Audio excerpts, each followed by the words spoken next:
ಬೆಂಗಳೂರು ಗ್ರಾಮಾಂತರದ ಮಹಾಜನತೆ ತೀವ್ರವಾದಂತಹ ಪಶ್ಚಾತ್ತಾಪವನ್ನು ಪಡ್ತಾ ಇದ್ದಾರೆ.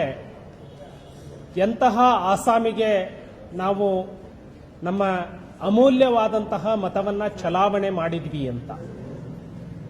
ಸನ್ಮಾನ್ಯ ಡಿ.ಕೆ. ಶಿವಕುಮಾರ್ ಅವರು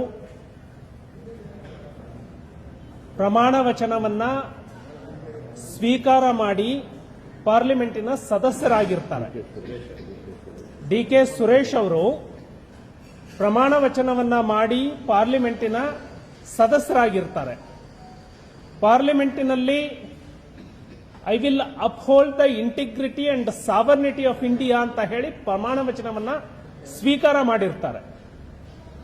ಈ ದೇಶದ ರಾಷ್ಟ್ರದ ಐಕ್ಯತೆಯನ್ನು ಮತ್ತು ಅಖಂಡತೆಯನ್ನ ನಾನು ರಕ್ಷಣೆ ಮಾಡ್ತೇನೆ, ಇಂತಹ ಪ್ರಮಾಣ ವಚನವನ್ನ ಡಾಕ್ಟರ್ ಬಾಬಾ ಸಾಹೇಬ್ ಅಂಬೇಡ್ಕರ್ ಅವರು ಬರೆದಂತಹ ಸಂವಿಧಾನದ ಮೇಲೆ ಕೈಗೊಂಡು ಇವತ್ತು ಭಾರತ ವಿರೋಧಿ ದೇಶ ವಿಭಜನೆಯನ್ನ ಪ್ರೇರಣೆ ನೀಡುವಂತಹ ಹೇಳಿಕೆಯನ್ನ ಕೊಟ್ಟಿದ್ದನ್ನ ಖಂಡಿಸ್ತಾನೆ.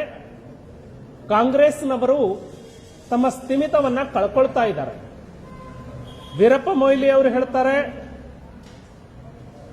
ನರೇಂದ್ರ ಮೋದಿ ಅವರು ಬ್ರಾಹ್ಮಣರಲ್ಲ, ಅವರನ್ನ ಹೇಗೆ ಒಳಗ್ಬಿಟ್ರಿ, ಪ್ರಾಣ ಪ್ರತಿಷ್ಠಾಪನೆಗೆ ಅವರನ್ನ ಹೇಗೆ ಒಳಗ್ಬಿಟ್ರಿ ಅಂತ. ಇದು ಸಂವಿಧಾನ ವಿರೋಧಿ ಅಲ್ವಾ? ಸೊ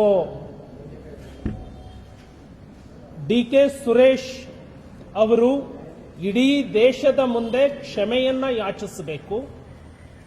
ವೀರಪ್ಪ ಮೊಯ್ಲಿ ಅವರು ಪ್ರಧಾನಮಂತ್ರಿಗಳನ್ನ ಜಾತಿಗೆ ಟ್ಯಾಗ್ ಮಾಡಿ ಮಾತನಾಡಿರೋದಕ್ಕೆ ಈ ದೇಶದ ಜನತೆಯ ಕ್ಷಮೆಯನ್ನ ಯಾಚಿಸಬೇಕು.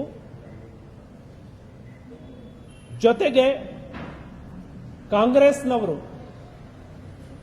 ಕುಣಿಲಾರದವನು ನೆಲ ಡೊಂಕು ಅಂದಂತೆ 65 ವರ್ಷ ಇವರಿಗೆ ಕುಣಿಲಿಕ್ಕೆ ಆಗಲೇ ಇಲ್ಲ. 65 ವರ್ಷ ಈ ದೇಶದಲ್ಲಿ ಬಡತನವನ್ನ ಜೀವಂತವಾಗಿ ಇಟ್ಟರು. 10 ವರ್ಷದಲ್ಲಿ ಆಗ್ತಾ ಇರುವಂತಹ ಪ್ರಗತಿಯನ್ನ ನೋಡಿ ಸಹಿಸಿಕೊಳ್ಳಲಿಕ್ಕೆ ಸಾಧ್ಯ ಆಗ್ತಾ ಇಲ್ಲ. ಈ 10 ವರ್ಷದಲ್ಲೇ ಆಗಿರುವಂತಹ ಪ್ರಗತಿಗಾಗಿ ಕಾಂಗ್ರೆಸ್ನವರು ಪಶ್ಚಾತ್ತಾಪ ಪಡಬೇಕಾಗಿತ್ತು. ನಾವು 65 ವರ್ಷ ಈ ವೇಗದಲ್ಲಿ ಭಾರತದಲ್ಲಿ ಪ್ರಗತಿಯನ್ನ ಮಾಡಲಿಕ್ಕೆ ನಮಗೆ ಸಾಧ್ಯ ಆಗಲಿಲ್ಲ ಅಂತ. ಅದರ ಬದಲಾಗಿ ನೆಲ ಡೊಂಕು ಅಂತ ಹೇಳಿ ಪಲಾಯನವಾದವನ್ನ ಮಾಡ್ತಾ ಇದ್ದಾರೆ.